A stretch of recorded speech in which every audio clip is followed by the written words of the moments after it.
आओ बेटी पूजा, कहाँ गई थी? घर में नजर नहीं आ रही थी। हाँ पिताजी, मैं घर में नहीं थी। तो फिर तुम कहाँ गई थी? अपने भैया को राखी बांधने गई थी। पर मैं तो सुबह ही तुम्हें विकल्प को राखी बांधते देखा था। तो किस भैया के पास गई थी? विकल भैया के अतिरिक्त एक और भाई भी है मेरा, मैं उसी को राखी बांधने गई थी। अरे मेरा तो एक ही बेटा है विकल, तो तुम्हारा दूसरा भाई कहाँ से आ गया? आसमान से गिरा क्या? हाँ पिताजी, लगते हैं तो वो आसमान से ही गिरे हैं, क्योंकि यहाँ के लोगों से बढ़िया विचार, उससे बढ़िया विचार के लगते हैं। अरे बाबा, खाली सिर्फ उसकी बड़ाई करोगी या उसका नाम पता भी बताओगी? वो कौन है महामानव जिसे तुम भैया समझ बैठी हो? वही विमल सर, जो हमें बचपन से ट्यूशन पढ़ाते आ रहे हैं और अभी भी पढ़ा रहे हैं। अरे वो तो तुम्हारे गुरुजी हुए ना। गुरुजी के पिता के तुल्य होते हैं, फिर तुमने उसे भैया क्यों माना? वो बिल्कुल हमारे भाई के जैसे है पिताजी, और पहले उसी ने हमें बहन कहा था। भले ही गुरु और हम शिष्य, लेकिन उन रिश्तों से ज्यादा भाई बहन का रिश्ता है। तुमने ठीक चुनी है पूजा। वो लड़का वास्तव में ही बहुत उच्च विचार के है, मुझे भी बहुत सम्मान करता है। लेकिन आजकल के युग में वो गांधीवादी विचार के लोग कुछ नहीं कर पाते हैं, कुछ नहीं। वो एक लेखक भी है पिताजी। वो कहते हैं हम अपने लेखनी से इन समाज को सुधारेंगे। उनकी कई रचनाएं प्रकाशित भी हो गई है। वो अपने रचनाओं द्वारा समाजवादी पर जमकर प्रहार करेंगे। कलम से ये समाज सुधरने वाला नहीं है। आज इस समाज में लेखनों की लेखनी के महत्व बहुत कम रह गया है। आजकल समाज को दौलत की तराजू में तोला जाता है, दौलत की तराजू में, और बंदूक की नोक पे सुधारा जाता है। नहीं पिताजी, इसे मैं कभी नहीं मान सकती। कलम की शक्ति के आगे बंदूक की शक्ति कुछ भी नहीं है।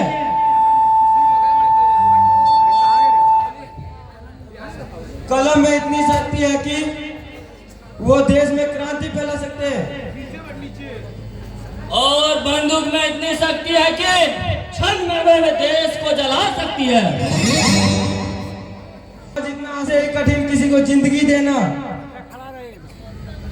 बंदूक की रास्ता विनाश की ओर ले जाता है, वही कलम की रास्ता अच्छाई की ओर ले जाता है।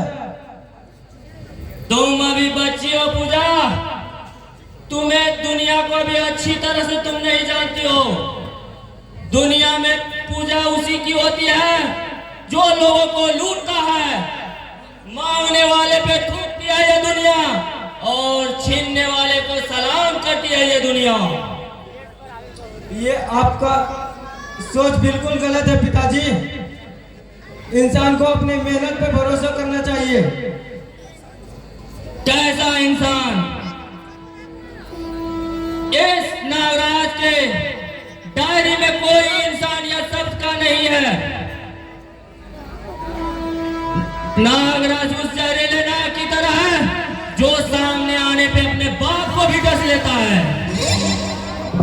नाग कितना भी जहरीला क्यों ना हो पिताजी, पर उसे सपेरा पिंजरे में जरूर कैद कर लेता है। दुनिया में ऐसा कोई सपेरा नहीं है जो इस नागराज को कैद कर सके।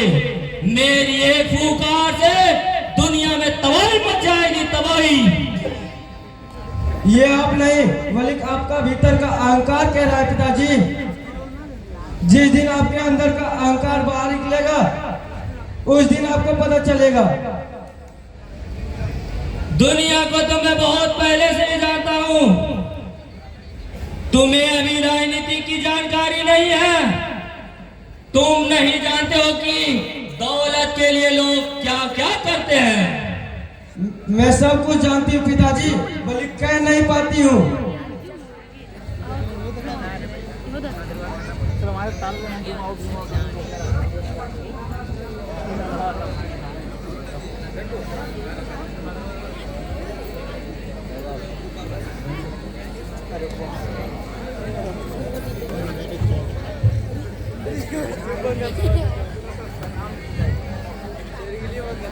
आओ अंजलि, घर से कब चली थी? सब ठीक ठाक है ना? सब कुछ ठीक ठाक है पिताजी। बहुत दिनों से आपसे भेंट नहीं हुई थी, तो सोचा चलकर बापू जी से भेंट कर लूं। जरूर बेटी, तुम लोग नहीं आओगी तो मेरा ख्याल कौन करेगा? पूजा, अंजलि और सागर के लिए नाश्ता बना ले आओ। जाओ। नहीं पूजा, हम नाश्ता कर लिए हैं। आप भले नाश्ता कर लिए, लेकिन आपका देवर जी लगते हैं 2-4 दिन से भूखे हैं।